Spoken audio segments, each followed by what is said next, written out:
ಗಿರಿಯವರು ಹೆಲಿಕಾಪ್ಟರ್ನಲ್ಲೇ ಅಲ್ಲಾಡ್ತಾ ಇರ್ತಾರೆ, ಜನ ಅಲ್ಲೇ ಬರ್ತಾರಲ್ಲ, ದುಡ್ಡು ಅದು ಮಾಡಲಿ, ಅದು ಎಷ್ಟೋ ಖರ್ಚು ಮಾಡ್ತಾ ಇದ್ದಾರೆ, ಅದು ದುಡ್ಡು ಎಲ್ಲಿದು ಬರ್ತಾ ಇದೆ ಅಂತ. ಮತ್ತು ಅದಕ್ಕಿಂತ ಮುಖ್ಯವಾಗಿ ಅವ್ರ ಖಜಾಂಚಿ ದುಡ್ಡು ಎಷ್ಟು ಬಂತು ಹೋಯ್ತಲ್ಲ ಏನು ಅದಕ್ಕೆ ಕೇಳಿದ್ರೆ ಸೇರಿ ಕೇಳಿ ನಮ್ಗೆ ಗೊತ್ತಿಲ್ಲ, ನಾನು ಸಹಿ ಮಾಡಿಲ್ಲ ಅಂತ ಹೇಳ್ತಾರೆ. ಸಹಿ ಮಾಡೋದಿಲ್ಲ ಅಂದ್ರೆ ನೀವ್ಯಾಕೆ ಅಲ್ಲಿದ್ದೀರಿ ಅನ್ನೋ ಪ್ರಶ್ನೆ ಇವತ್ತು ವಿರೋಧ ಪಕ್ಷ ಕೇಳ್ತಾ ಇದ್ದಾವೆ. ನಿಮ್ದು ಏನು ಕೆಲಸ ಅಲ್ಲ, ಖಜಾಂಚಿ ಕೆಲಸ ಏನಪ್ಪ, ಕರೆಕ್ಟಾಗಿ ಲೆಕ್ಕಪತ್ರ ನೋಡೋದು, ಅದು ರಾಮನ ಲೆಕ್ಕಪತ್ರವನ್ನು ನೋಡುವಂಥದ್ದು.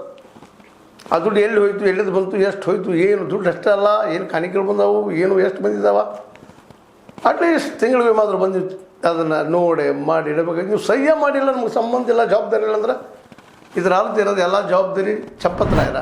ಹಾಗೆ ಚಂಪತರಾಯರ ತಲೆಗೆ ಯಾಕೆ ಒಳಪಡಿಸ್ತಾ ಇಲ್ಲ, ಅವ್ರಿಗೇನು ಕ್ಲೀನ್ ಚಿಟ್ ಕೊಡೋಕೆ ನೀವು ಜಡ್ಜಾ ಅಂತ ವಿರೋಧ ಪಕ್ಷ ಪ್ರಶ್ನೆ ಮಾಡ್ತಿದ್ದ. ನೀವು ಜಡ್ಜ್ ಏನ್ರಿ ಕ್ಲೀನ್ ಚಿಟ್ ಕೊಡೋಕೆ?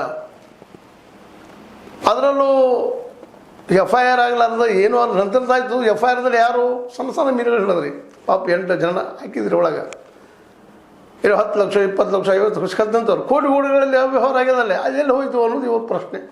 ಅದಕ್ಕೆ ಚಂಪತರಾಯರ, ಗೋಪಾಲರಾವ್ ಅವರನ್ನ, ಅನಿಲ್ ಮಿಶ್ರಾ ಅವರನ್ನ, ಇವರೆಲ್ಲರೂ ತನಿಖೆಗೆ ಒಳಪಡಿಸ್ಬೇಕು ಇವತ್ತು, ಮತ್ತು ಕಸ್ಟಡಿಗೆ ಹೋಗ್ಬೇಕು ಅವ್ರನ್ನ ಅಂತ ಇವರೆಲ್ಲ ವಾದ ಮಾಡ್ತಾ ಇದ್ದಾರೆ, ಆರೋಪ ಮಾಡ್ತಾ ಇದ್ದಾರೆ.